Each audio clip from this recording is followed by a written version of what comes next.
Oke guys, kita bersama sekali lagi di channel ini. Terima kasih atas sokongan Anda semua. Yang sudah subscribe channel ini, saya ucapkan terima kasih. Dan yang baru di channel ini, jangan lupa subscribe dan hidupkan juga lonceng notifikasinya agar kamu orang pertama yang mendapat pemberitahuan apabila saya mengupload video baru. Thank you guys. Oke guys, ramai yang masih keliru dengan jumlah bayaran BKM yang akan diterima pada fase 3 ini. Jumlah bayaran BKM fase 3 yang akan diterima bermula dari RM100 sehingga RM900 mengikut kategori. Untuk makluman, bukan semua penerima BKM akan menerima RM900 pada fase ketiga ini. Hanya satu kategori sahaja yang akan menerima RM900, yaitu kategori isi rumah ibu bapak tunggal IBT mempunyai anak, tiada had umur pemohon dengan amount tambahan IBT mempunyai anak sebanyak RM500. Oke guys, pendapatan isi rumah RM0 hingga RM2500 bagi yang mempunyai 1 hingga 2 orang anak akan menerima RM800. Manakala bilangan anak 3 dan ke atas akan menerima RM900 pada pembayaran fase ketiga ini.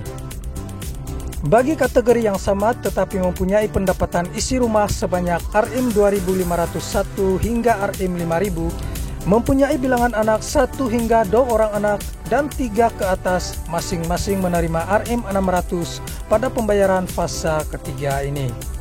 Oke guys, bagi jumlah pembayaran bagi kategori yang lain, yang pertama kategori isi rumah, kawin, pemohon berumur 59 tahun dan ke bawah. Bagi isi rumah yang mempunyai pendapatan RM0 hingga RM2500, bagi yang tidak mempunyai anak akan menerima RM200. Manakala mempunyai 1 hingga 2 orang anak akan menerima RM300, yang mempunyai 3 anak dan ke atas akan menerima RM400 pada pembayaran fase ketiga nanti. Bagi kategori yang sama tetapi mempunyai pendapatan isi rumah sebanyak RM2501 hingga RM5000, tidak mempunyai anak, mempunyai 1 hingga 2 orang anak, dan mempunyai 3 orang anak dan ke atas, masing-masing akan menerima RM100 pada pembayaran fase ketiga ini.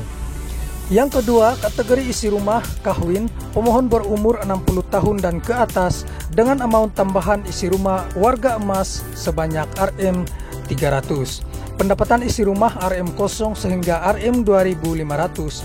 Bagi yang tidak mempunyai anak akan menerima RM500. Manakala mempunyai 1 hingga 2 orang anak akan menerima RM600. Manakala 3 anak dan ke atas akan menerima RM700 pada pembayaran fase ketiga ini.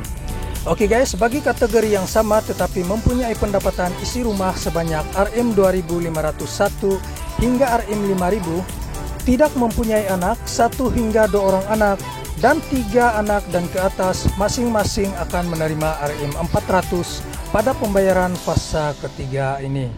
Kategori yang seterusnya adalah kategori bujang dan ibu bapak tunggal IBT tidak mempunyai anak, pemohon berumur 59 tahun dan ke bawah.